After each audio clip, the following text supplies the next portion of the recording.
અને એના સંરક્ષણની વાત. તો ઇકોલોજીનો છેલ્લો પાઠ જૈવ વિવિધતા અને એના સંરક્ષણની વાત છે. તો જૈવ વિવિધતાની વ્યાખ્યા હમણાં જ આપણે સમજી છે કે કોઈ પણ નિવસન તંત્ર છે એ નિવસન તંત્રના જૈવ સમાજ છે અને એ જૈવ સમાજની અંદર રહેલ વિવિધ જાતિઓ એની જે સંખ્યા છે, બરાબર છે, એની કુલ સંખ્યા, કુલ વિવિધતાને જૈવ વિવિધતા કહેવામાં આવે છે. ઓકે, હવે એનો બીજો શબ્દ હું લઉં છું સંરક્ષણ. સંરક્ષણ શબ્દ ને આપણે અહીંયા ધરાર જોડવો પડે છે, બરાબર છે, અથવા તો જોડ્યો છે ઇન્ટેન્શનલી. હવે એની પાછળનું રહસ્ય એક સિમ્પલ એવું છે. દાખલા તરીકે હું વાત કરું કે માનવ પ્રવૃત્તિ, આપણે જ્યારે કાર્બન ચક્રની વાત કરી હતી, કાર્બન ચક્રના છેડે સૌથી છેલ્લે આપણે એ પોઈન્ટને કન્સિડર કરી અને એક્સપ્લેન કર્યો હતો કે માનવ સર્જિત અમુક એવી પ્રક્રિયાઓ છે જેને કારણે કાર્બન ચક્રની અંદર ખાસ કરીને કાર્બન ડાયોક્સાઇડની જે પ્રપોર્શન છે, માત્રા છે, એ વાતાવરણમાં ખૂબ મોટા પાયે વધે છે, વધુ ઝડપથી વધતી જાય છે. તો એ સમયે મેં તમને એક એક્ઝામ્પલ આપ્યું હતું ગ્રીન હાઉસ અસરનું, જો આપણને યાદ હોય તોની વાત છે. તો ગ્રીન હાઉસ અસર જે થાય છે એ કોને કારણે થાય છે, કોણ સમજાવી શકશે? ગ્રીન હાઉસ અસર શું કામ થાય છે? Yes, Rajkot Gurukul.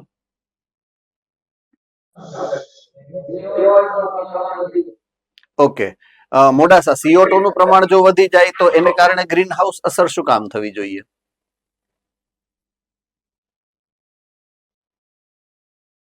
Amreli, I am coming to you. 2 minute.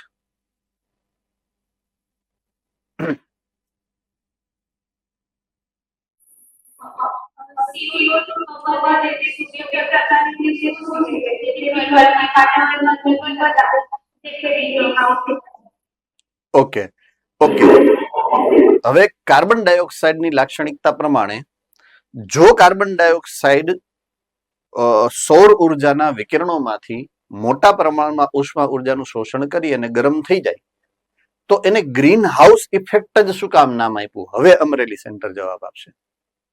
તો એને ગ્રીન હાઉસ અસર શું કામ કીધી?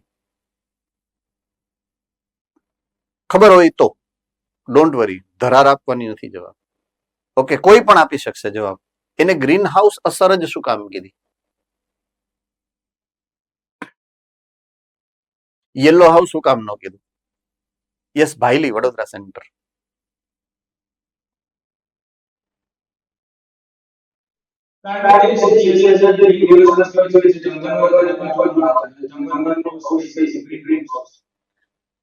Okay, any other answer, any other answer. બીજો કોઈ જવાબ એ સિવાયનો? Yes, Modasa centre.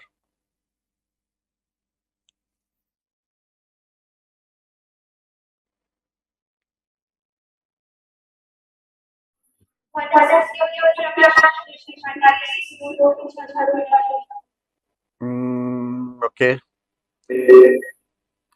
Okay, green house નો મતલબ શું થાય? ગ્રીન હાઉસ અસર ભૂલી જાઓ. ગ્રીન હાઉસ નો મતલબ શું થાય? ખેડૂત કેટલા છે આમાંથી? પપ્પા ખેડૂતો એવા? એટલે હવે તો ગ્રીન હાઉસ તો ખબર હોવી જોઈએ ને.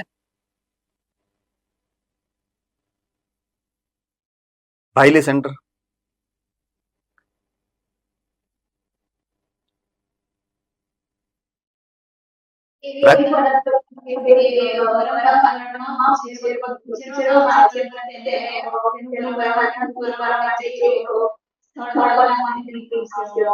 યસ, એક એવું સ્થળ બનાવવામાં આવે કે જ્યાં વનસ્પતિને બહારના વાતાવરણથી વધારે ગરમી એક તો મળે અને બીજું એ ગરમી અંદર જળવાઈને રહે.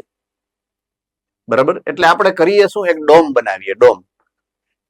બરાબર છે, જનરલી કાચનો પણ હોઈ શકે અથવા તો પ્લાસ્ટિકનો પણ હોઈ શકે. પ્લાસ્ટિકની તાડપત્રી જેવું હોય એ એના ઢાકેલું હોય, ટ્રાન્સપરન્ટ, કે જે પારદર્શક હોય. એટલે સૂર્યપ્રકાશના વિકિરણો અંદર આવી જાય, બરાબર છે, અંદર રહેલ હવાને એ ગરમ કરે, પણ એ હવા પછી બહાર ન નીકળી શકે પ્લાસ્ટિકને કારણે. એ એરટાઇટ હોય, યુઝવલી એરટાઇટ. એમ બરાબર, એટલે ઢાંકેલું છે એટલે બહારની હવા અને અંદરની હવાનું માધ્યમ અલગ થઈ ગયું. એટલે અંદરની હવા એમનેમ ત્યાં ગરમ ને ગરમ રહે લાંબા સમય સુધી, એટલે ટેમ્પરેચર અંદરનું જળવાઈ રહે. આ જે વ્યવસ્થાપન છે, આ વ્યવસ્થાપનને ગ્રીન હાઉસ કહેવાય. એટલે ગરમ ને ગરમ રહે એટમોસ્ફિયર. તો હવે કાર્બન ડાયોક્સાઇડની માત્રા વધે આખી વાતાવરણની અંદર, તો આખા વાતાવરણની અંદર હંમેશા ઉષ્મા ઉર્જાનું પ્રમાણ વધુ ને વધુ રહે, એટલે ગરમી વધી જાય. એટલા માટે ગ્રીન હાઉસ જેવી અસર છે કાર્બન ડાયોક્સાઇડની, એટલે એ વાયુને, કાર્બન ડાયોક્સાઇડને મુખ્ય ગ્રીન હાઉસ વાયુ કીધો, અને એ જે અસર છે એને ગ્રીન હાઉસ અસર કીધી. ડુ રિમેમ્બર ધીસ, બરાબર છે, તમારા માટે મહત્વનું છે. તમે નીટ એસ્પાયરન્ટ છો, નીટ આપવાની છે તમારે એક્ઝામ, હે ને? તો આવા નાની નાની બાબતોને કન્સિડર કરી અને યાદ રાખવી પડે આપણે એકચ્યુઅલમાં. ઓકે, હવે વાત કરું છું કન્ઝર્વેશનની. કન્ઝર્વેશન એટલે સંરક્ષણની. તો સંરક્ષણ સુધી હું એકચ્યુઅલી પહોંચવા માટે થઈ અને આ હ્યુમન એક્ટિવિટીઝ અથવા તો માનવ સર્જિત પ્રક્રિયાઓની વાત કરતો હતો, બરાબર છે. તો કન્ઝર્વેશન અથવા તો સંરક્ષણ એટલે બચાવવું. માનવ સર્જિત પ્રક્રિયાની અસરો એટલી છે કે આપણી આસપાસના પર્યાવરણમાં જોવા મળતા સામાન્ય નિવસન તંત્રોની અંદર આપણે ઘણા બધા પ્રકારની પ્રવૃત્તિઓ કરીએ અને એ પ્રવૃત્તિથી નિવસન તંત્રોની અંદર મોટા પ્રમાણમાં ખલેલ પહોંચાડીએ છીએ. આપણે પ્રદૂષણ કરીએ છીએ, આપણે ઔદ્યોગિકરણને કારણે ઘણા બધા નુકસાનો કરીએ છીએ, વાતાવરણને બગાડીએ છીએ, પાણીને બગાડીએ છીએ, જમીનને બગાડીએ છીએ, ઘણા બધા પ્રકારના ઝેરી રસાયણો આપણે હવામાં કે પાણીમાં કે ઠાલવીએ છીએ, જમીનમાં દાટીએ છીએ વગેરે. આપણે ઔદ્યોગિકરણ ઉપરાંત શહેરીકરણ કરીએ છીએ, અર્બનાઇઝેશન, જેને કારણે શહેરનો વિસ્તાર વધારવા માટે આજુબાજુના જંગલો કાપી અને સિટી બનાવીએ છીએ. સો અલ્ટિમેટલી થાય છે કે એવું નૈસર્ગિક પર્યાવરણ છે એને ડાયરેક્ટલી સીધું નુકસાન જાય. તમે ઝાડવા કાપી નાખો એટલે એની આરે સંલગ્ન જેટલા કીટકો છે, જેટલા સૂક્ષ્મજીવો છે, જેટલા પ્રાણીઓ છે કે જેની ઉપર ડિપેન્ડન્ટ છે, કાં તો ખોરાક માટે અથવા તો આશ્રય સ્થાન માટે, એ બધા જ ડિસ્ટર્બ થાય છે. એટલે એ આખી ઇકોસિસ્ટમ, આખી જે વ્યવસ્થાપન છે નિવસન તંત્રનું, એ બધું જ ડિસ્ટર્બ થાય છે, નાશ થઈ જાય છે. તો આવી બધી અસરો જે છે એને કારણે એ નૈસર્ગિક નિવસન તંત્રની અંદર ઘણા મોટા પ્રમાણમાં ફેરફાર થાય. ઘણી બધી જાતિઓ ઓછા સમયમાં સામાન્ય લુપ્ત થવાની ઘટના તો થતી હોય છે કુદરતમાં. આપણે ઘણું બધું એવું જોયું, સમજ્યું કે ઘણી બધી જાતિઓ નવી બનશે, ઘણી બધી જાતિઓ લુપ્ત થશે, એ તો કુદરતી પ્રક્રિયા છે. પણ આ કુદરતી પ્રક્રિયા થવા માટે તો લાંબો સમયગાળો હોય, હજારો વર્ષો લાગે, ક્યારેક લાખો વર્ષો લાગે. પણ માનવ પ્રવૃત્તિને કારણે એ બહુ ટૂંકા સમયગાળામાં લુપ્તતા જે છે એ થઈ જતી હોય છે.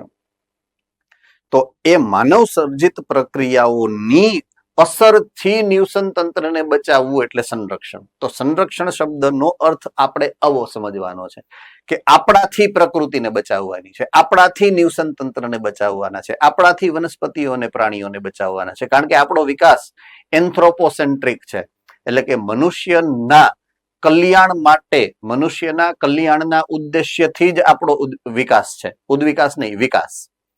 આપણી જે ડેવલપમેન્ટ છે, ઇકોનોમિકલ ડેવલપમેન્ટ, ઇકોલોજીકલ નહીં, ઇકોનોમિકલ, એટલે કે આર્થિક વિકાસની વાત છે.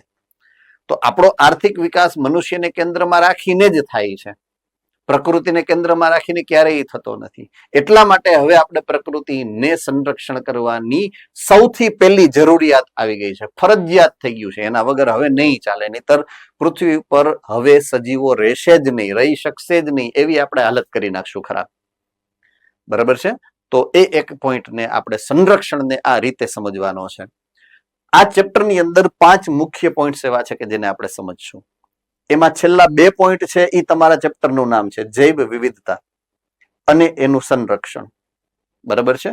તો જૈવ વિવિધતા છે શું, એ પહેલા પોઈન્ટ 3-4 પોઈન્ટમાં છે કે પહેલું, જૈવ વિવિધતા ક્યાં હોય, કેવી હોય, કેટલા પ્રકારની હોય. પહેલી વાત આપણે એવી કરશું. બીજી વાત છે પૃથ્વી ઉપર કુલ જાતિઓ કેટલી છે અથવા તો હોઈ શકે. પછી આપણે વાત કરશું જૈવ વિવિધતાની. તો જૈવ વિવિધતા કયા કયા પ્રકારની હોય એમ. તો જૈવ વિવિધતાના પ્રકારોની પછી આપણે વાત કરશું. બરાબર છે, કે કઈ રીતે જૈવ વિવિધતા જોવા મળે છે, થાય છે. પછી આપણે વાત કરશું જૈવ વિવિધતામાં આપણે શું નુકસાન કર્યું છે, બરાબર છે, અને છેલ્લે એના સંરક્ષણ માટે આપણે શું કરીએ છીએ.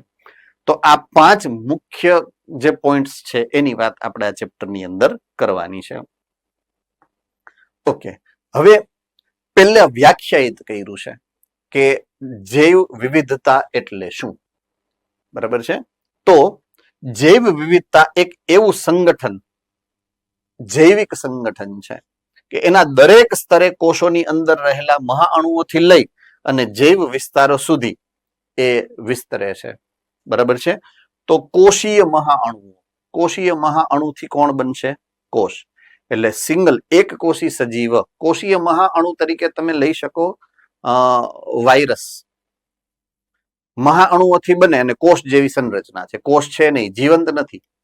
એટલે વાયરસ થી લઈ અને સૌથી ઉચ્ચ કક્ષાના સજીવો જેની અંદર એવા જૈવ વિસ્તારો. તો અરેન્જમેન્ટ કરો એટલે વાયરસ થી લઈ અને સજીવો, સજીવોથી લઈને ઉચ્ચ કક્ષાના સજીવો, ઉચ્ચ કક્ષાના સજીવો લઈ વસ્તી, વસ્તીથી લઈ તમે જૈવ સમાજને, જૈવ સમાજ ક્યાં આવે? જૈવ વિસ્તારોમાં. તો નિવસન તંત્રમાં એક આવા મહાઅણુઓથી સંગઠિત કરતા કરતા કરતા તમે જૈવ વિસ્તાર તરફ જાઓ અને એનું જે સજીવોનું સંગઠન બને, કુલ પ્રમાણ, સજીવોની જાતિઓની કુલ સંખ્યા, દેશી ભાષામાં આઈ રિપીટ, સજીવોની જાતિની કુલ સંખ્યા ક્યાં? જૈવ વિસ્તાર એટલે નિવસન તંત્ર. નિવસન તંત્રની અંદર રહેલ જાતિઓની સંખ્યા એટલે જૈવ વિવિધતા, બરાબર છે. જૈવ વિવિધતા શબ્દ આપનાર વૈજ્ઞાનિકનું નામ છે એડવર્ડ વિલ્સન. શું નામ છે? Edward Wilson. અહીંયા લખેલું જ છે, અહીંયા લખેલું છે પણ એ કદાચ તમને દેખાશે નહીં. એડવર્ડ વિલ્સન નામના વૈજ્ઞાનિકે આ શબ્દ આપ્યો.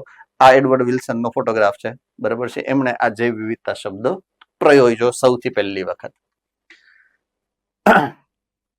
ઓકે, હવે જૈવ વિવિધતા જ્યારે આપણે સમજીએ છીએ અથવા તો આપણે સમજવી છે તો એના 3 સ્તર, 3 લેવલ છે.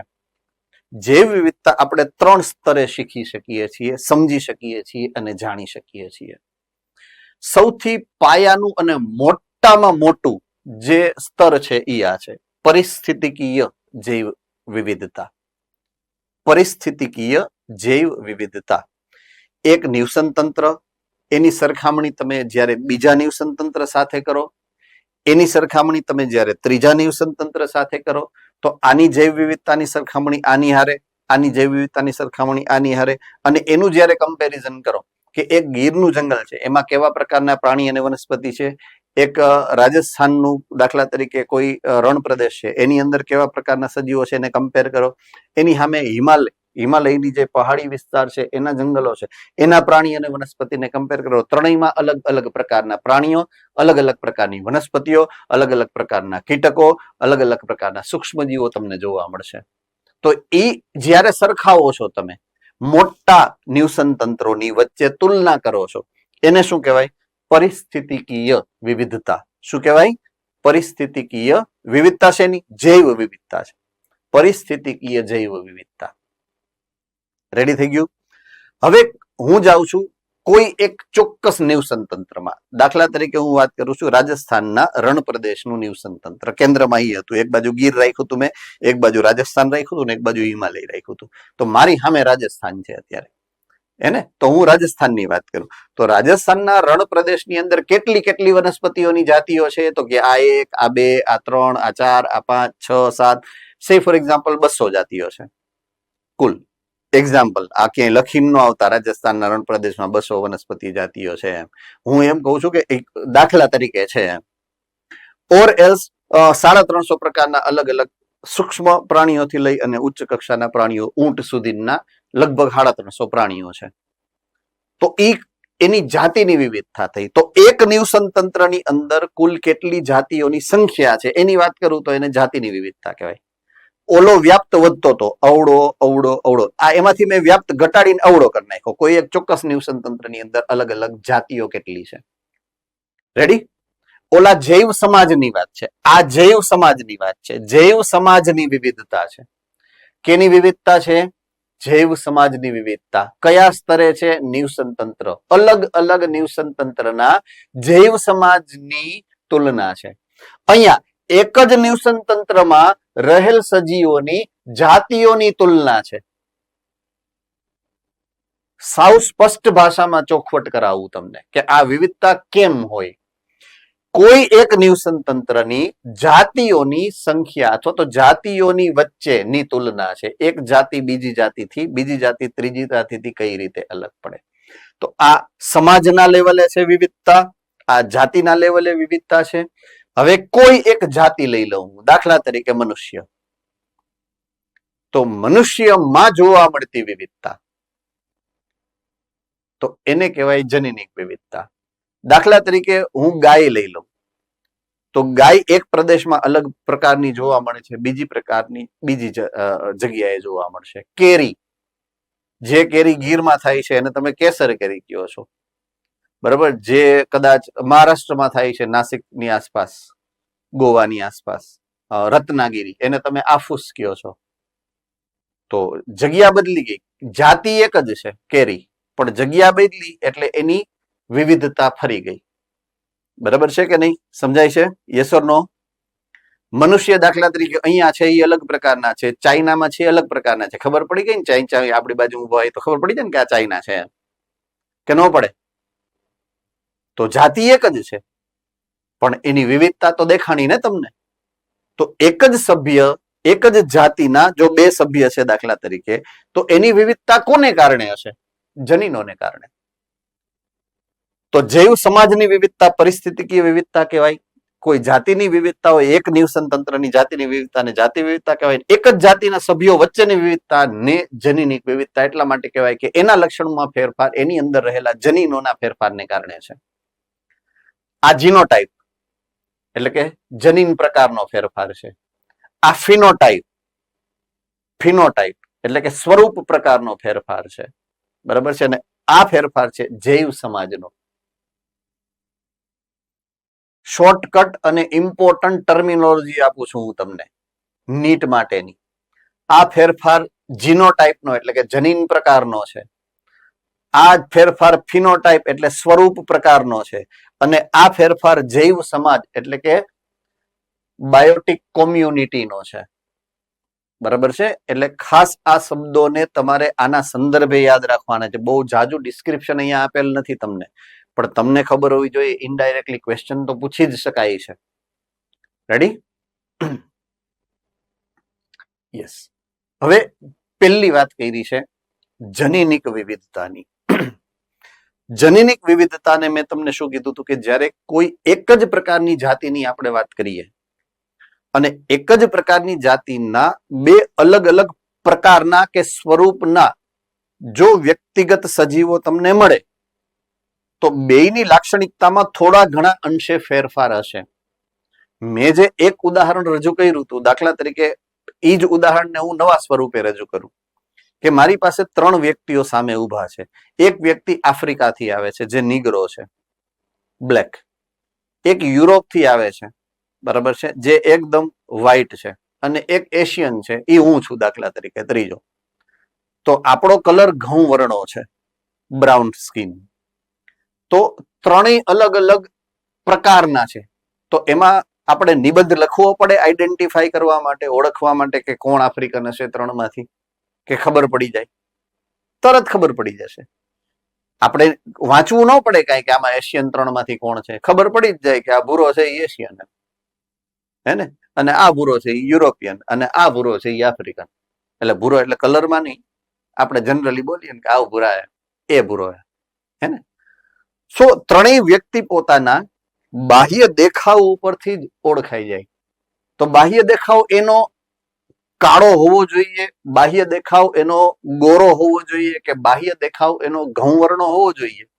કોને આધારે નક્કી થશે?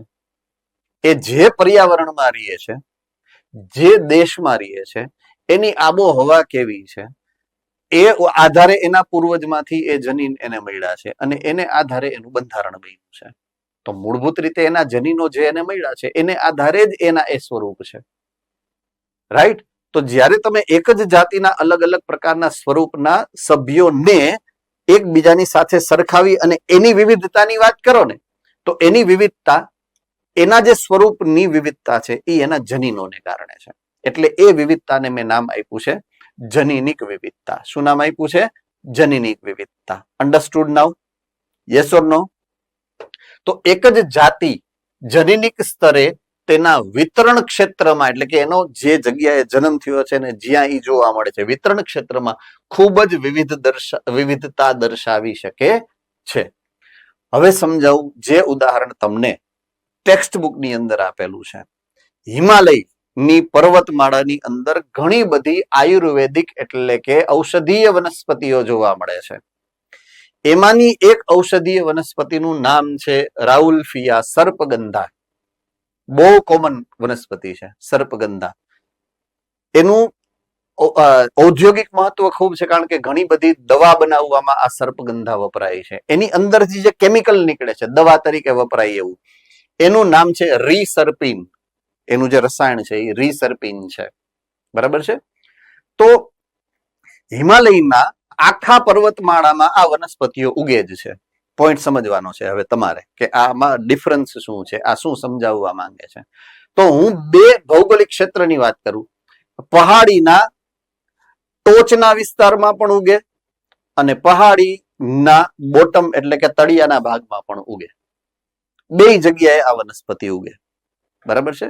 ઓકે. ઈ એક ફેક્ટ ને ઈ એક સત્યને આપણે અત્યારે સાઈડમાં મૂકી હું એક બીજા સત્યની સાથે તમને અવગત કરાવું. દાખલા તરીકે વરસાદ આવ્યો.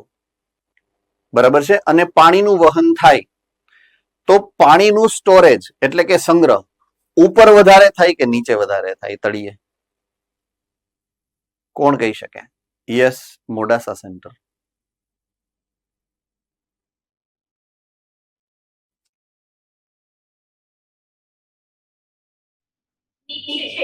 નીચે. તો જેમ જેમ તમે ઊંચાઈ તરફ આવો એમ પાણી જે જમીનની અંદર એ ભલે પછી પહાડી છે તો એની જે જમીન છે એમાં એનું સ્ટોરેજ ઘટતું જાય. ગુરુત્વાકર્ષણ બળ લાગે એટલે કઈ બાજુ ઉતરી જાય? નીચેની બાજુ ઉતરી જાય. બહુ સામાન્ય સિદ્ધાંત જે આપણે સમજી શકીએ. એનો અર્થ એ છે કે ઉપરની બાજુએ જમીનની અંદર પાણી ઓછું હોય પ્રમાણમાં. યસ ઓર નો? નીચેની બાજુએ પાણી વધારે છે. હવે સર્પગંધા ઉપર ઉગે છે સર્પગંધા નીચે ઉગે છે. ઉપર જે ઉગે છે ને એને પાણી ઓછું મળે છે, નીચે ઉગે છે એને પાણી વધારે મળે છે. તો જે રિસર્પિન ઉપરની બાજુએ હોય અંદર સંગ્રહિત અવસ્થામાં એ વનસ્પતિમાં એ એકદમ કોન્સન્ટ્રેટેડ કેવું હોય? કોન્સન્ટ્રેટેડ એકદમ ઘટ્ટ સ્વરૂપનું હોય. એને જેમ નીચોડીને તમે ઈ કેમિકલ કાઢો ને તો એકદમ કોન્સન્ટ્રેટેડ ઘટ્ટ હોય છે.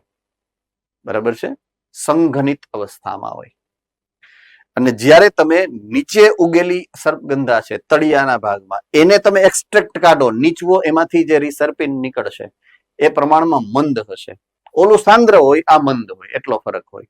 તો બે જાતિ તો એક જ છે પણ બેમાંથી મળતું આ કેમિકલ અલગ અલગ પ્રકારનું હોઈ શકે. એની ઘનતા અલગ છે, સાંદ્રતા અલગ છે ઘનતા કરતા બી. બરાબર છે? તો સાંદ્રતાનો તફાવત જોવા મળશે તમને. એની પાછળનું વૈજ્ઞાનિક કારણ મેં એક્સપ્લેન કર્યું જે અહીંયા આપેલ નથી.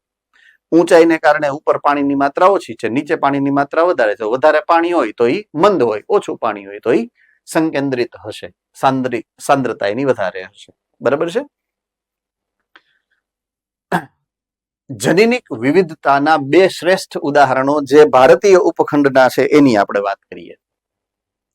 એક ઉદાહરણ છે ચોખાની જાત અને બીજું ઉદાહરણ છે કેરીની જાત. હવે હું શબ્દ વાપરું છું જાત અથવા તો વેરાયટી. બીજો વર્ડ વેરાયટી.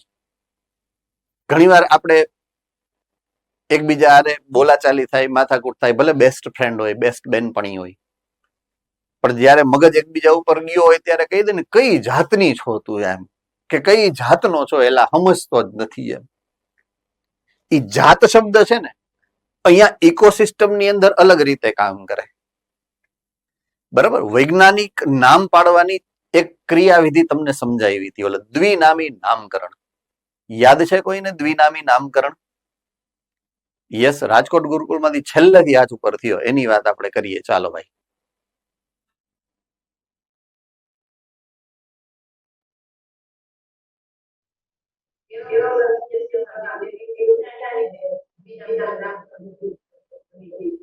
Yes, okay. સો દ્વિનામી નામકરણમાં બે નામમાંથી પ્રથમ નામ આપણે પાડ્યું છે ઈ આવે પ્રજાતિનું. બીજું નામ જે આવે છે ઈ જાતિનું. ઘણીવાર ત્રીજું નામ લગાડવામાં આવે છે. એ ત્રીજું નામ શેનું હોઈ શકે? ઓહો, આ તો બધાયને આવડે છે. આહા, મોજ આવી ગઈ. ઓકે, તો હું બોલી જાઉં. બધાયને આવડે તો પછી મારું મહત્વ જ ન જળવાનું. ઉપજાતિ, હે ને? હોમો સેપિયન્સ સેપિયન્સ. ઉદાહરણ, પેલું હોમો એ આપણી પ્રજાતિનું નામ છે. બીજું સેપિયન્સ આપણી જાતિનું નામ છે. અને પાછળનું જે પૂંછડીનું સેપિયન્સ છે ને એ આપણી ઉપજાતિનું નામ છે. તો આપણી ઉપજાતિ સેપિયન્સ છે. ઉપજાતિનો સમાનાર્થી શબ્દ છે જાત. આપણે કે કઈ જાતનો છો એમ, એ કઈ ઉપજાતિનો છો, એકચ્યુઅલી ટેકનિકલ ભાષામાં આવું આવે. અને એનું જ સામાન્ય ઇંગ્લિશ નેમ છે વેરાયટી. બરાબર છે? વેરાયટી, વેરાયટી અથવા તો જાત એટલે એની ઉપજાતિ છે, એટલે પેટા જાતિ. ટૂંકમાં જાતિ તો છે જ કેરી, પણ એની પેટા જાતિ કેટલી છે? 1000. ઓહો, 1000 જાતની કેરી થાય છે ભારતમાં. ખાલી ખાલી આપણે 4 જ નામ આવડતા હોય: કેસર ને આફૂસ ને લંગડો ને રાજાપુરી ને તોતાપુરી ને 4-5 8 આવડતા હોય મેક્સિમમ. પણ છે 1000 જાત, જે તમારી ટેક્સ્ટબુક નો આંકડો છે. ઈ આનાથી વધારે તો હોય જ શકે ને, ઓછા ન હોઈ શકે, પણ વધારે તો હોય જ શકે. 50,000 થી વધારે જાતના ચોખા છે. ભારતની વાત કરું છું, ઓનલી ઇન્ડિયા. 50,000 અલગ અલગ જાતના ચોખા. Think about the richness of biodiversity. જૈવ વિવિધતાનું મૂલ્ય કેટલું મોટું હોઈ શકે, એના આ 2 ઉદાહરણ ખાલી. અને માણસ તો કેટલી જાતના છે, તમે વિચારો તો ખરા. ભારતમાં કેટલી જાતના માણસો હોય છે, કેવડું ઊંચું મૂલ્ય છે આપણી જૈવ વિવિધતાનું, હે ને? એટલે આ બધી વસ્તુ જનીનિક બંધારણને કારણે આ વિવિધતા જોવા મળે છે. એક પ્રકારની કેરીનો જે સ્વાદ અલગ પડે છે બીજા પ્રકારની કેરી કરતા, કે આકાર જે અલગ પડે છે, કે રસ. ઘણા એને મોઢામાં પાણી આવી ગયા. દેખાઈ ગયું. હવે હવે હવે ઢાંકી દો, મોટું ઢાંકી દો, કઈ વાંધો નહીં. તો એનું જે ટેક્સચર છે, એનો જે ટેસ્ટ છે, એનો જે આકાર છે, એ અલગ જે પડે છે, એની સુગંધ અલગ પડે છે. ખબર પડી જાય તરત જ કે ભાઈ ધેર ઇઝ સમથિંગ એમ. તો એ જે ગુણધર્મ છે એ એકચ્યુઅલી જનીનિક બંધારણને કારણે. એટલા માટે આ જનીનિક વિવિધતાના ઉદાહરણમાં આપણે લીધું છે. તો જનીનિક વિવિધતાના આ 2 ઉદાહરણ તો 50,000 જાતના ચોખા અને 1000 જાતની કેરી. આ ફિગર્સ તમને એમસીક્યુ ની અંદર નડે નહીં, એવી રીતના યાદ રાખવા તમારે. બરાબર છે? ઓકે. બીજું લેવલ આપણે જેની વાત કરવાની છે કે જાતિ વિવિધતાની. બરાબર છે? પહેલા લેવલની વાત કરી, જનીનિક વિવિધતાની વાત કરી. બીજા લેવલની જે આપણે વાત કરવાની છે એ જાતિ વિવિધતાની વાત કરવાની છે. જાતિ. હવે દાખલા તરીકે અહીંયા જે ઉદાહરણ તમને રજૂ કર્યું છે ને, એની અંદર એક સરસ મજાનો ભારતનો નકશો આપેલો છે. આ ભારતના નકશાને એવી રીતના આપણે લેવાનું છે કે આ જે ત્રિકોણ છે, કે જે સમુદ્રની સપાટી સાથે જોડાયેલું, એક જે આ સાઈડ છે, મારી બાજુની સાઈડ, એ સાઈડ પૂર્વીય ભાગ છે, પૂર્વીય. બરાબર છે? અને મારી સામેનો જે ભાગ છે, એટલે કે આ ભાગ છે, એ વિસ્તાર પશ્ચિમ સાઈડ છે. તો સૂર્ય આમ બાજુથી ઉગશે અને આમ થઈ અને પશ્ચિમ બાજુ આથમે છે. બરાબર છે? એક બાજુથી સૂર્ય ઉગે છે અને એક બાજુથી સૂર્ય આથમે છે. એટલે અહીંયા પશ્ચિમ બંગાળથી લઈ અને કન્યાકુમારી સુધીનો જે સમુદ્ર કાંઠો છે, કોસ્ટલ રિજિયન, ક્યાંથી કન્યાકુમારીથી લઈ વેસ્ટ બેંગાલ એટલે કે બંગાળથી લઈ અને છેટ કન્યાકુમારી સુધી એ જે કાંઠો છે એ ઈસ્ટર્ન ઘાટ એટલે કે પૂર્વીય ઘાટ કહેવાય. બરાબર છે? પૂર્વીય ઘાટ કહેવાય. અને આ જે સમુદ્ર કાંઠો છે એ પશ્ચિમ ઘાટ કહેવાય. તો પૂર્વ ઘાટ અને પશ્ચિમ ઘાટ એવા 2 ઘાટ આપણે સમજવાના છે. ઓકે, સૂર્ય અહીંયા સીધો ઉગે છે અને અહીંયા સૂર્ય આથમે છે. તો જ્યારે સૂર્ય ઉગશે ત્યારે સીધો સૂર્યપ્રકાશ કયા ઘાટ ઉપર પડે? પૂર્વીય ઘાટ ઉપર. બરાબર છે. અને એ સમયે પશ્ચિમ ઘાટ ઉપર સીધો સૂર્યપ્રકાશ ન પડે. બરાબર, આટલું સમજાય? ઓકે, હવે હું વાત કરું છું આપણે જે ઉદાહરણ સમજવાનું છે એ ઉદાહરણની, કે આ બે ઘાટની અંદર જાતિના સ્તરે કઈ વિવિધતા હોઈ શકે એનું આ ઉદાહરણ રજૂ કર્યું છે. તો પશ્ચિમ ઘાટની વાત કરું, એની ઉભયજીવીઓની જે જાતિઓ છે એની વિવિધતા પૂર્વ ઘાટ કરતા વધુ છે. એટલે તમને જે કહેવામાં આવ્યું છે એવું કહેવામાં આવ્યું છે કે આ પશ્ચિમ ઘાટ છે, આ પૂર્વ ઘાટ છે. પશ્ચિમ ઘાટમાં ઉભયજીવીઓનું પ્રમાણ વધારે છે અને પૂર્વ ઘાટમાં ઉભયજીવીઓનું પ્રમાણ ઓછું છે. હવે હું વૈજ્ઞાનિક પેરામીટર સમજાવું તમને કે એવું શું કામ છે. ઉષ્ણ રુધિર અને શીત રુધિર બે પ્રકારના પ્રાણીઓની વાત આપણે કરી છે. ઉષ્ણ રુધિર વાળી બે જ જાત છે, એક વિહગ વર્ગ અને બીજું સસ્તન વર્ગ. ઈ સેવાયના બધા જ શીત રુધિર વાળા છે. તો ઉભયજીવીઓ પણ કેવા છે? શીત રુધિર વાળા છે. તો પહેલો પોઈન્ટ ઓફ કન્સિડરેશન આ આવે. પહેલો જે પોઈન્ટ ધ્યાનમાં રાખવાનો છે આ, કે ઉભયજીવીઓ શીત રુધિર વાળા છે. હવે શીત રુધિર વાળા પ્રાણીઓની સામાન્ય લાક્ષણિકતા એ છે કે એ રાત્રિના સમયે કેવા થઈ જાય? નિષ્ક્રિય થઈ જાય. શું કામ? પોતાનું શરીર ઠંડુ પડી જાય, કારણ કે આજુબાજુનું ટેમ્પરેચર ડાઉન થઈ જાય છે. શરીર ઠંડુ પડે એટલે એને હવારના પોરમાં સૂર્ય જ્યારે ઉગે ને ત્યારે સૂર્યની સામે ઊભું રહેવું પડે, સૂર્યપ્રકાશમાંથી ઉર્જાનું શોષણ કરવું પડે અને તો જ એ પોતે પાછા નોર્મલ સામાન્ય ચયાપચયિક અવસ્થાઓ પ્રાપ્ત કરી શકે. હવે આ વિસ્તાર એવો છે કે જ્યાં સીધો સૂર્યપ્રકાશ ડાયરેક્ટ પડે છે અને આ વિસ્તાર એવો છે કે જ્યાં મંદ સૂર્યપ્રકાશ પડે છે. હવે ઉભયજીવીઓ સૌથી પહેલી વાર પાણીમાંથી બહાર નીકળી શકે એવી અનુકૂલન ધરાવતા પ્રાણીઓની જાત હતી કે જેને પ્રેક્ટિસ જ નથી સીધા સૂર્યપ્રકાશની. જ્યારે ઉદ્વિકાસ થયો તો ત્યારની વાત કરું છું. બરાબર છે. તો એને સીધા સૂર્યપ્રકાશને સહન કરવા માટેની લાક્ષણિક પ્રણાલી નથી. એની ચામડી કેવી છે? શુષ્ક નથી. ચામડી ઉપર ઓલું શ્લેષ્મીય આવરણ છે. યાદ આવ્યું ને? એની ચામડી ઉપર શ્લેષ્મીય આવરણ છે. એટલે હવારના પોરમાં જે સીધો સૂર્યપ્રકાશ એને પડે ને એને નડે છે, મજા નથી આવતી, એને અનુકૂલિત નથી એના માટે. એની બદલે જો મંદ સૂર્યપ્રકાશ હોત ને તો એને મોજ આવે. તો મંદ સૂર્યપ્રકાશ હવારના પોરમાં એને ક્યાં મળે છે? અહીંયા. તો અહીંયા એની જાતિઓ વધારે છે, અહીંયા એની જાતિઓ ઓછી છે. બહુ સિમ્પલ લોજિક છે. ડન થઈ ગઈ વાત આખી. શું કામ વધારે છે અને શું કામ ઓછી છે એની પાછળનું રીઝન આ છે. એની પોતાનું જે અનુકૂલન છે, એની પોતાની જે શારીરિક રચના છે, એની પોતાની ઉદ્વિકાસની જે ક્રિયાવિધિ, જે સમય ઉદ્વિકાસ થયો હતો એની ક્રિયાવિધિની જ્યારે એકબીજાની સાથે સાંકળો અને સરખાવો ત્યારે તમને આ પ્રશ્નનો જવાબ પરફેક્ટલી મળી જાય છે. બરાબર છે. કદાચ એ પૂછાય 2 માર્કનું કે શું કામ આવું છે, તો એને તમને એક્સપ્લેન કરવાની સમજ પડવી જ જોઈએ. એકચ્યુઅલી જે પણ મેં તમને સમજાવ્યું it is part of your syllabus only. તમારા સિલેબસમાંથી જ આવ્યું છે, બહારથી તો મેં કઈ શબ્દ લીધો જ નથી એમ. એટલે તમારા સિલેબસનો જ પાર્ટ છે અને પૂછાઈ પણ શકે છે. ઓકે, હવે ત્રીજા નંબરનું લેવલ એટલે કે પરિસ્થિતિકીય વિવિધતાની વાત છે. પરિસ્થિતિકીય વિવિધતા. તો એ એક નિવસન તંત્રને જ્યારે હું બીજા નિવસન તંત્ર સાથે સરખાવું અને બીજા નિવસન તંત્રને જ્યારે ત્રીજા નિવસન તંત્ર સાથે અને જૈવ સમાજની જે વિવિધતાની સરખામણી થાય એની વાત છે. પરિસ્થિતિકીય વિવિધતા કહેવાય એને. બરાબર છે.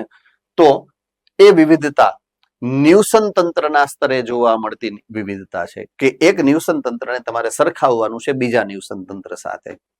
ઉદાહરણ જે તમને આપ્યું છે આખા ભારતીય ઉપખંડ છે, ભારત ભૂમિ છે, એનું ઉદાહરણ આપ્યું છે કે દેશનું નામ એક જ છે ભારત, પણ તમે એક ખૂણે જાઓ તો રણ પ્રદેશ હોય, દાખલા તરીકે રાજસ્થાન છે, કચ્છ છે. બીજા છેડે જાઓ તો રેઇન ફોરેસ્ટ વર્ષાવન છે, દાખલા તરીકે મેઘાલય છે. બરાબર છે. આસામ છે. એ વિસ્તારો એવા છે કે જ્યાં વર્ષાવન છે. એક છેડે જાઓ તો દરિયા કિનારાના ક્ષારયુક્ત વિસ્તારો છે. બરાબર છે. દાખલા તરીકે એસ્ચ્યુરીઝ, દાખલા તરીકે ક્યાં છે? મેંગ્રુવના જંગલો છે. આ બધું છે. ક્યાં છે? તો કે આપણા સમુદ્રના કિનારે. યસ, રાજકોટ ગુરુકુળ. મેંગ્રુવ્સ ના જંગલો ક્યાં જોવા મળે છે? ખાડી વિસ્તારમાં, આપણા ખાડી વિસ્તારમાં દાખલા તરીકે સૌરાષ્ટ્રની જે ખાંચ પડે છે, કચ્છની ખાડી, એમાં તમને જોવા મળે છે જામનગરની આસપાસ, દ્વારકાની આસપાસ બહુ મોટા પ્રમાણમાં આ મેંગ્રોવ્સના જંગલો તમને જોવા મળે, સરસ મજાના. બરાબર. પછી બંગાળની ખાડીમાં તમને જોવા મળશે.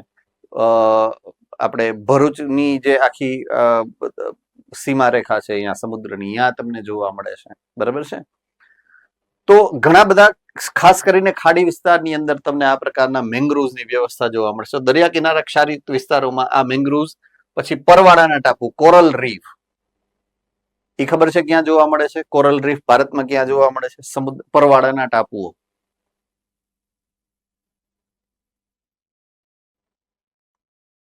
ઓકે. ભારતના લગભગ તમામ જે રાજ્યો જેમાં સમુદ્ર સપાટી છે, ગુજરાતથી લઈ મહારાષ્ટ્રથી લઈ ગોવાથી લઈ કેરેલાથી લઈ તામિલનાડુથી લઈ ઉપર જાઓ કર્ણાટકા, ત્યાંથી ઉપર જાઓ તમે પશ્ચિમ બંગાળ, બધા જ રાજ્યો કે જેની સપાટી સમુદ્ર સાથે છે, ત્યાં કોઈક ને કોઈક વિસ્તારો એવા છે કે જ્યાં આ કોરલ રીફ છે, પરવાળાના ટાપુઓ છે. બરાબર છે. અંડરગ્રાઉન્ડ, પાણીની અંદર હોય. બેસ્ટ ઉદાહરણ જો તમારે ક્યાંય જોવું હોય ને જાણવું હોય તો આપણે દ્વારકાની આસપાસનો જે રિજિયન છે, દ્વારકાથી તમે ઓખા જશો તો ઓખા પછી એક વિસ્તાર આવે છે બેટ દ્વારકા. તો બેટ દ્વારકાનું જે મંદિર છે ને એની પાછળની સાઈડ આખી એક પ્રાકૃતિક અભ્યાસની શિબિરો ચાલે છે, નંદનવન કરીને વિસ્તાર છે. તો ત્યાં તમને એ બધું બહુ સરસ રીતે ભણાવે છે. પ્રાકૃતિક અભ્યાસની શિબિરો ચાલે છે. ચાન્સ મળે તો એક દિવસનું ત્યાં હોય, 3 દિવસનું હોય, 5 દિવસનું હોય, જેવી તમારી સગવડતા તમે જઈ શકો છો. અહીંયા તમને જે ઇકોલોજીસ્ટ હોય તમને બધું સમજાવે, મરાઇન લાઈફને તમને દેખાડે, એવું બધું સરસ મજાનું આયોજન છે. You can easily go there. સરસ મજાની વ્યવસ્થા છે. બરાબર છે. એનીવે, એ આપણો પાર્ટ નથી. તો એવા વિસ્તાર છે, ભેજયુક્ત ભૂમિ, વેટલેન્ડ છે, સુંદરવન, વેસ્ટ બેંગાલ. બરાબર છે. વેલાનદમુખી પ્રદેશો છે, એસ્ચ્યુરી, જ્યાં નદી મળે છે સમુદ્રને, એવા વિસ્તારો છે. પહાડો, હિમાચલ પ્રદેશ છે, હિમાલયન રિજિયન છે, બધા ઈ. ઘાસના મેદાનો, આપણું સૌરાષ્ટ્ર હે ને, પછી મધ્યપ્રદેશ, આ બધા ઘાસના પ્રદેશો છે, ઘાસના મેદાનો છે. તો અલગ અલગ પ્રકારના વિસ્તાર અને અલગ અલગ પ્રકારની એ વિસ્તારની જેને કહેવાય કે અલગ અલગ પ્રકારની જાતિ વિવિધતાઓ છે. તો એને જ્યારે તમે સરખાવશો તો એક વિસ્તારની જાતિ વિવિધતા બીજી વિસ્તારની જાતિ વિવિધતાથી હંમેશા તમને જોવા મળશે અલગ પ્રકારની. બરાબર છે. તો એ છે પરિસ્થિતિકીય વિવિધતાના ઉદાહરણો. ફાઇન. હવે નેક્સ્ટ પોઈન્ટ ઓફ કન્સિડરેશન છે કે આખી પૃથ્વી ઉપરની પ્રજાતિઓ અને જાતિઓની જે વિવિધતાની સરખામણી કરવી છે એ વૈશ્વિક જાતિ વિવિધતા. આખા વિશ્વની અંદર કુલ કેટલી જાતિઓ છે અથવા તો હોઈ શકે, 2. બરાબર છે. અહીંયા એક સરસ મજાનો શબ્દ આપ્યો છે, IUCN, international union for conservation of nature and natural resources. IUCN. બરાબર છે. તો એને એક ગણતરી કરી છે 2004 જે ફિગર તમને આપેલો છે એ ગણતરી છે 2004 IUCN ની. 2004 એને ગણતરી કરી તો આપણે કુલ ઓળખી શકેલ, આખી પૃથ્વી ઉપર કુલ ઓળખી શકેલ જાતિઓની સંખ્યા હતી 1.5 મિલિયન.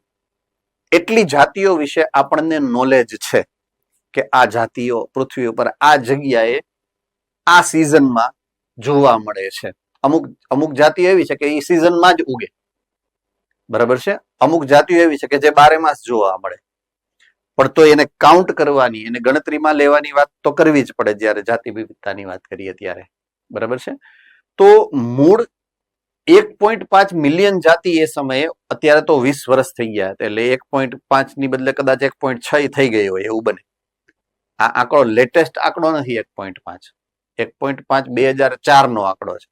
2005 થી લઈ અને આજ સુધીમાં મે બી ઘણી બધી જાતિઓ જે છે એનું સંશોધન થઈ ગયું હશે. પણ આપણે બુક પ્રમાણે જે ફિગર યાદ રાખવાનો છે એ આ. ઓકે, હવે આ તો આપણે ઓળખી શક્યા છીએ એવી જાતિઓની સંખ્યા છે. એનો અર્થ એવો નથી કે એટલી જ જાતિઓ છે પૃથ્વી ઉપર. પૃથ્વી ઉપર તો વધારે જાતિઓ હોઈ શકે ને. હવે એનો અંદાજ લગાવવાની વાત છે કે એક વૈજ્ઞાનિક છે આ ભાઈ, જેનું નામ છે રોબર્ટ મે. આ રોબર્ટ મે એ અંદાજ લગાવ્યો છે કે સમગ્ર વિશ્વની અંદર કુલ જાતિઓની સંખ્યા આટલી હોઈ શકે. એ જે અંદાજ છે એ પ્રમાણે 7 મિલિયન 7 મિલિયન જાતિ 7 લાખ જાતિ હોઈ શકે. કુલ જાતિઓની સંખ્યા કેટલી હોઈ શકે? 7 લાખ. આપણે કેટલી શોધી છે? 1.4 1.5 મિલિયન. પણ કુલ સંખ્યા કેટલી છે? 7 મિલિયન. તો ટોટલ તમે જ્યારે સરખાવશો લગભગ 22% જેટલી જ જાતિઓને આપણે હજી સંશોધન એનું કરી શક્યા છીએ. બાકીની હજી બાકી છે. બરાબર છે. તો તમારા માટે ભવિષ્યમાં સ્કોપ બહુ મોટો છે આનું સંશોધન કરવાનો, રિસર્ચ કરવું હોય તો. ડોક્ટર તો અહીંયા લાગે હો આગળ, હે ને? મારી આગળ ડોક્ટર કમલેશ ઓઝા જ છે અત્યારે. તો એ પણ થઈ જાય. તો ડોક્ટર બનવા માટે તમારે કોકના જીવ જ લેવાના છે એવું જરૂરી નથી. જીવ લીધા વગર પણ તમે ડોક્ટર બની શકશો. હે ને? હોપ કોઈ જીવ ન લેતા હો, મહેરબાની રાખજો. ડોક્ટર બનો એનો વાંધો નથી. યકૃતની જગ્યાએ સ્વાદુપિંડ ફિટ ન કરી દેતા. કાતર ગણાય તો ભૂલી જાય. એવું બધું નથી કરવાનું. આપણે હારા ડોક્ટર બનજો.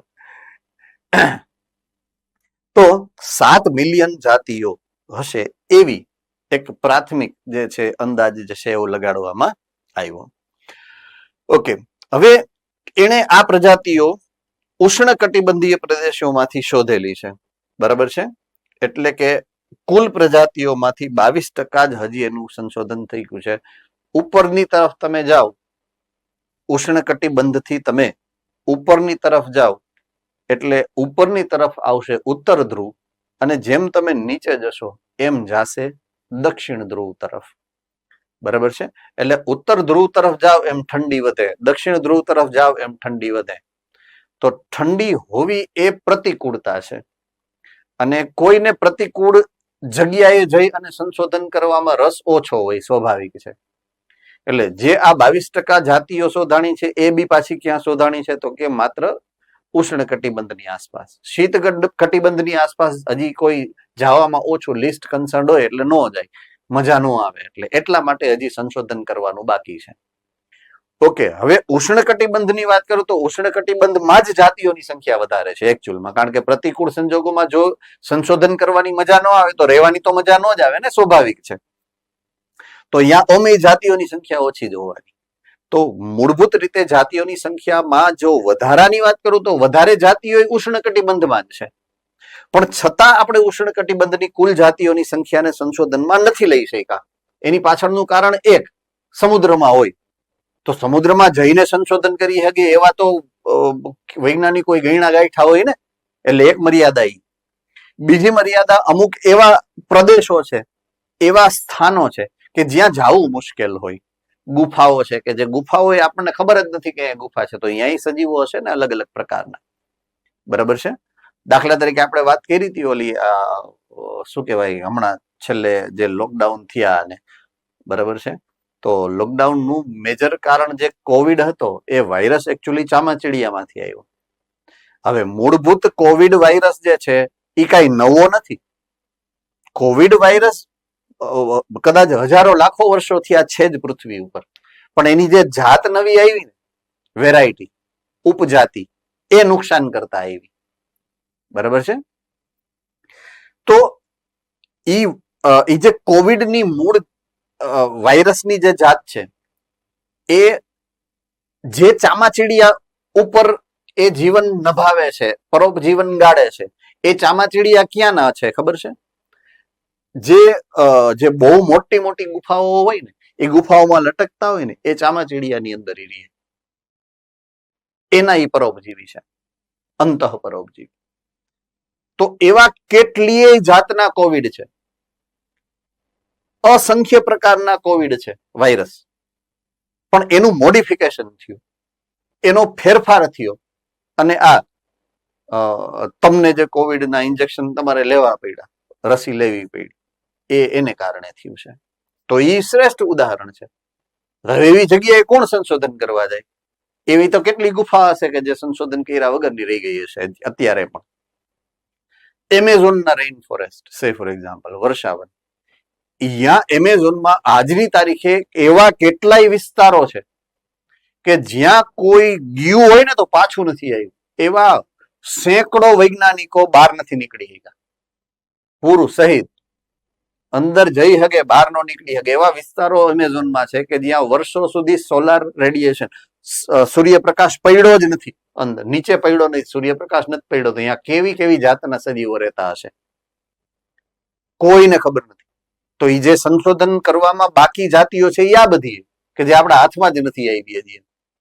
ભારતની વાત કરો ને, ભારતમાં અંડમાન નિકોબારનું નામ કોને સાંભળ્યું છે? અંડમાન નિકોબારનો જે આઇલેન્ડ છે ને, અહીંયા કોઈ માણસને જવાની છૂટ જ નથી. અહીંયાના જે લોકલ આદિવાસીઓ છે ને, એ તીર કામઠા લઈને જ ઉભા હોય, કોઈ ભૂલથી આવે એટલે સીધા ગચકાવી નાખે, સીધા મારી જ નાખે, જવા જ નથી દેતા. તો અહીંયા કેટલી જાતિઓ છે આપણને ક્યાં ખબર છે? આ તો ભારતની વાત હે ને. સો એવા ઘણા બધા વિસ્તાર છે કે જ્યાં આપણને ખબર જ નથી કેટલી પ્રજાતિ, કેટલી જાતિઓ છે, રાઈટ. તો 22% જ એવી જાતિઓ છે કે જેનું સંશોધન આપણે હજી અત્યાર સુધીમાં કરી શક્યા છીએ. ઓકે, પ્રાણીઓ કે જે છોડ અને ફૂગ સહિતના વનસ્પતિ કરતા વધારે વૈવિધ્યસભર છે. તો પ્રાણીઓની વિવિધતા વનસ્પતિઓ કરતા વધારે છે એવું અહીંયા લખેલું છે, બરાબર છે. પ્રાણી વિવિધતા વનસ્પતિ વિવિધતા કરતા વધારે છે. લોજિકલ રીઝન સમજાવું તમને. સૌથી પહેલા બન્યા છે ફૂગ, બરાબર છે. ફૂગ જે સમયે આવ્યા હતા ને એ સમયે પૃથ્વી ઉપરનું વાતાવરણ પ્રમાણમાં થોડુંક અનુકૂળ થયું. પછી આવ્યા વનસ્પતિ સમૂહ, વધારે અનુકૂળ થયું, થોડાકથી વધારે. પણ જ્યારે પ્રાણી સૃષ્ટિનો ઉદ્વિકાસ થયો હતો ને ત્યારે મોસ્ટ ફેવરેબલ, સૌથી વધારે અનુકૂલિત વાતાવરણ હતું, જે અત્યારે આપણે ભોગવીએ છીએ. સૌથી વધારે અનુકૂલિત વાતાવરણ છે. તો અનુકૂલન થવું એ વાતાવરણ ઉપર આધારિત છે. તો જે સમયે ફૂગ આવી એ સમયે ઓછું અનુકૂળ વાતાવરણ હતું, એટલે ઓછી પ્રજાતિ છે. જે સમયે વનસ્પતિનો ઉદ્વિકાસ થયો હતો તો એનું જીવન ચક્ર જે પ્રમાણે રચાણું છે એ એના પરિસ્થિતિકીય જે પણ પરિબળો જે સમયે હતા ઉદ્વિકાસના સમયે એને આધારે બન્યું છે. તો એ થોડુંક જ અનુકૂળ હતું, થોડુંક જ સારું હતું, એટલે એનું જીવન ચક્ર એ પ્રકારનું છે, એટલે એની જાતિઓ એટલી જ છે. પણ જ્યારે હું પ્રાણી સૃષ્ટિની વાત કરું તો પ્રાણી સૃષ્ટિ તો ત્યારે જ આવ્યા હતા જ્યારે મસ્તીનું એટમોસ્ફિયર હતું, હાઈ ક્લાસ, જોરદાર. તો જો વધારે સારું અનુકૂળ પર્યાવરણ છે તો વધારે સારી પ્રજનન ક્ષમતા હોય, અને વધારે સારી પ્રજનન ક્ષમતા હોય એટલે એક, જાતિની સંખ્યા વધે એટલે કે વિવિધતા વધે, અને બીજું એની વસ્તી વધે, બેય વધે. એટલા માટે વનસ્પતિઓ કરતા પ્રાણીઓ, ફૂગ કરતા પ્રાણીઓની જે કુલ જાતિઓની સંખ્યા છે એ હંમેશા વધુ હોય છે, બરાબર છે.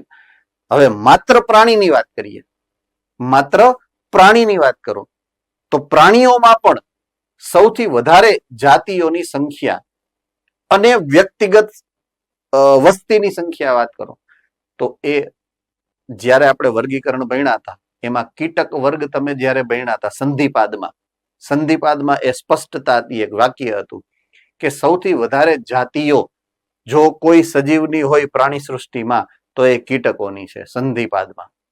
યાદ છે? એટલે એ જ વસ્તુ અહીંયા પાછી રિપીટ કરી છે કે પ્રાણીઓમાં જંતુઓ એટલે કીટકો સૌથી વધુ પ્રજાતિઓથી સમૃદ્ધ જૂથ છે. એટલે કે દર 10 પ્રાણીઓમાંથી 7 જંતુઓ એટલે કે કીટકો છે, બરાબર છે. ફૂગની જાતિઓની સંખ્યા એ માછલી, ઉભયજીવી, સરીસૃપ અને સસ્તનોની જાતિઓથી એકત્રિત સંખ્યા કરતા પણ વધારે છે. ઓકે, હવે એના માટે થઈ મારે તમને આ 3 ચાર્ટ સમજાવવા પડે, બરાબર છે.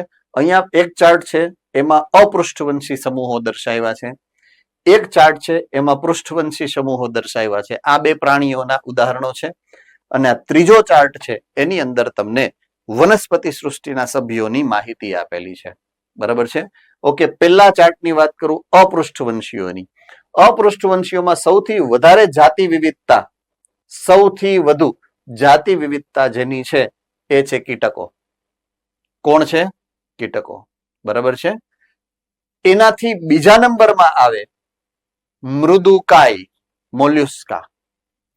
ત્રીજા નંબરમાં આવે સ્તરકવચીઓ ક્રસ્ટેશિયન્સ, અને બાકીના બધા જ એક આટલામાં આવી ગયા. તો સૌથી વધારે જાતિ કેની છે? કીટકોની. બીજા નંબરની છે મૃદુકાયની, ત્રીજા નંબરની છે સ્તરકવચીઓની. ડન છે. તમને એમસીક્યુમાં આ માહિતી ખાસ તમારે યાદ રાખવી પડશે. સામાન્ય ભાષામાં કહું તો ગોખવી પડશે. બરાબર છે.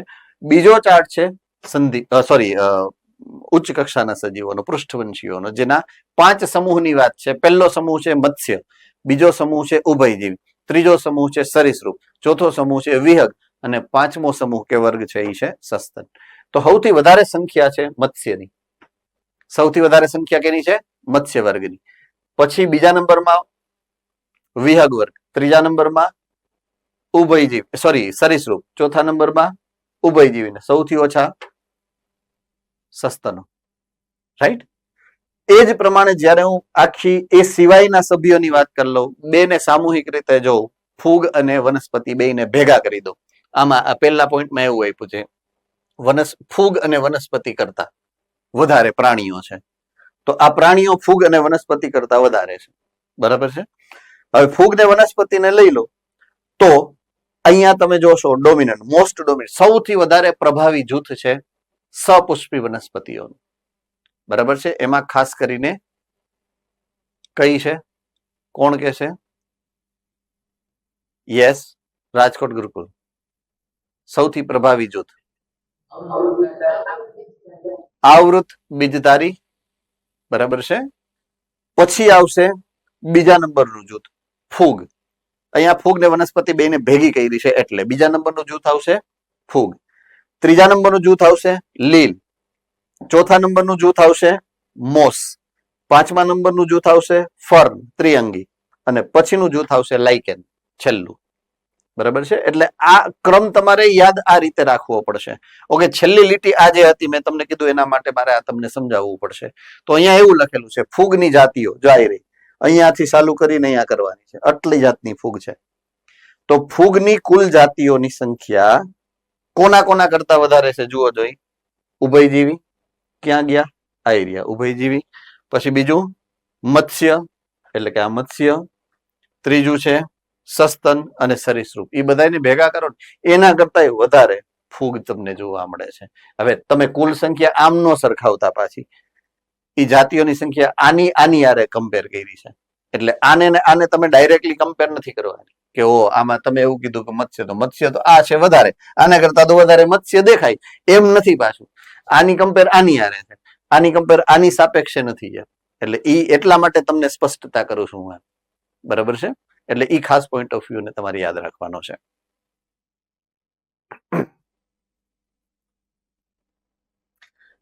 ભારતની જૈવ વિવિધતા, ઓલી આખા જૈવ વિવિધતા હતી આખી દુનિયાની, સમગ્ર જૈવાવરણની વાત કરી હતી. હવે માત્ર ભારત ભૂમિની વાત કરીએ, આપણા દેશની વાત કરીએ, મેરા ભારત મહાન, એની જૈવ વિવિધતાની વાત છે ને.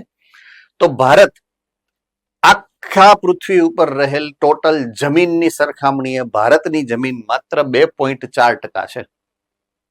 આખી પૃથ્વી ઉપરની જેટલી જમીન છે એમાંથી ભારતની જમીન 2.4% છે. પણ જાતિ વિવિધતાની વાત કરો તો 8.1% જાતિ વિવિધતા. કુલ જાતિ વિવિધતા આખી દુનિયાની વિચારો ને તો આપણી જાતિ વિવિધતા 8.1% છે. તો 2.4% જમીનની સામે જાતિ વિવિધતાનું પ્રમાણ લગભગ 2.5 ગણું થઈ ગયું.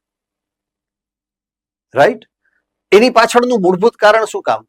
ઊંચી જાતિ વિવિધતાનું મૂળભૂત કારણ શું હોય છે? ઉર્જાના સ્ત્રોતોનું અનુકૂલિત પરિસ્થિતિઓનું પ્રમાણ વધારે.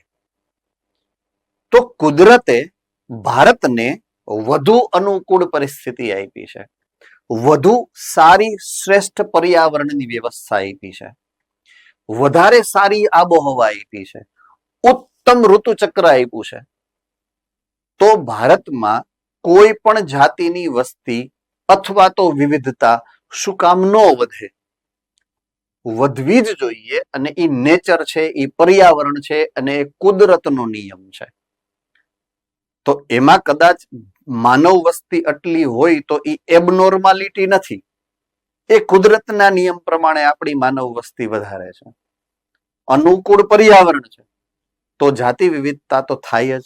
અનુકૂળ પર્યાવરણ છે તો ઉચ્ચ પ્રજનન ક્ષમતા હોય જ. અનુકૂળ પર્યાવરણ છે તો વસ્તી હંમેશા વસ્તી ગીચતા વધે જ.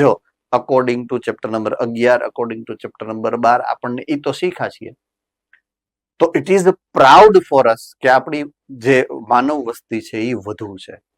શેમફુલ મેટર, શરમજનક બાબત છે જ નહીં આ. બરાબર છે.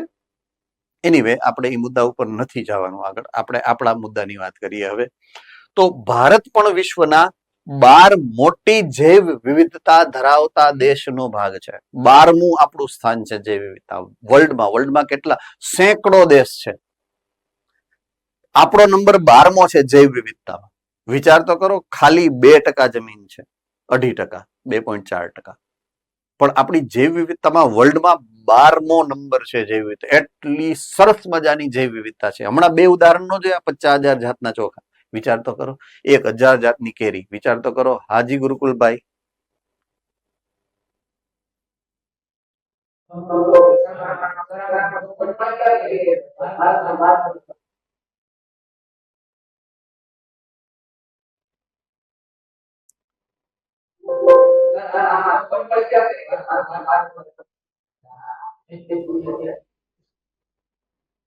નથી સમજાતો ક્વેશ્ચન.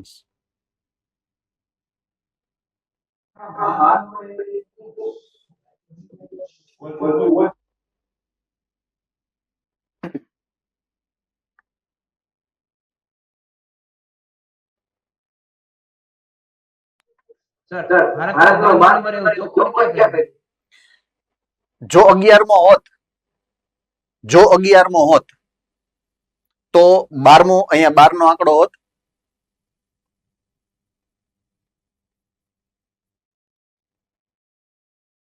Yes sir.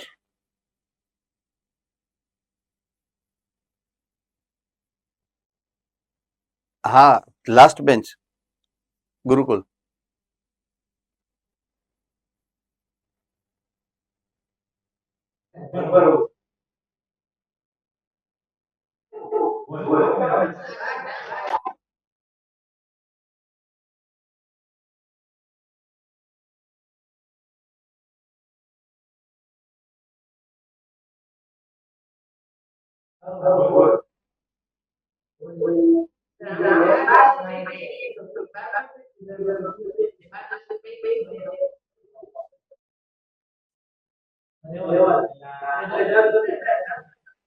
ડાઉટ તો છે, પણ તમારો ક્વેશ્ચન મારા સુધી નથી પહોંચતો. તમે મૂકી દીધો ડાઉટ કે હાલો કોઈ રહ્યું નથી કેવું એમ. મૂળ મુદ્દો એ છે.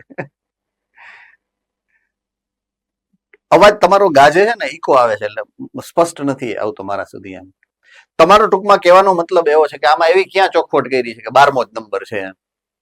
હવે દાખલા તરીકે હું હાલો 3જા નંબર છે, 3જો નંબર છે ભારતનો, દાખલા તરીકે એવું. તો આમાં 12મું શું કામ લખ્યું હોય? ટોપ 3માં આવે એમ ન લખે? સમજાય છે મારો મુદ્દો?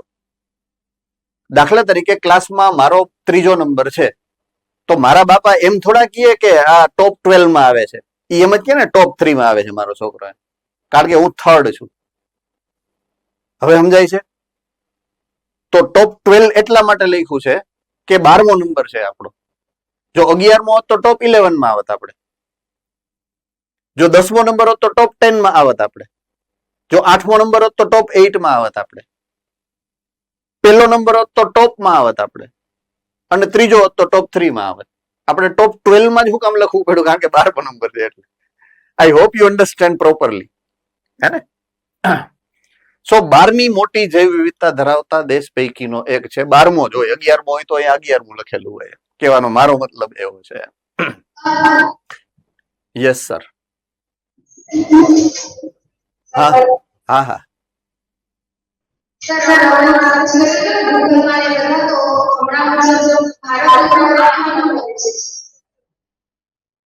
ભારતનો ક્રમ 8મા નંબરે છે.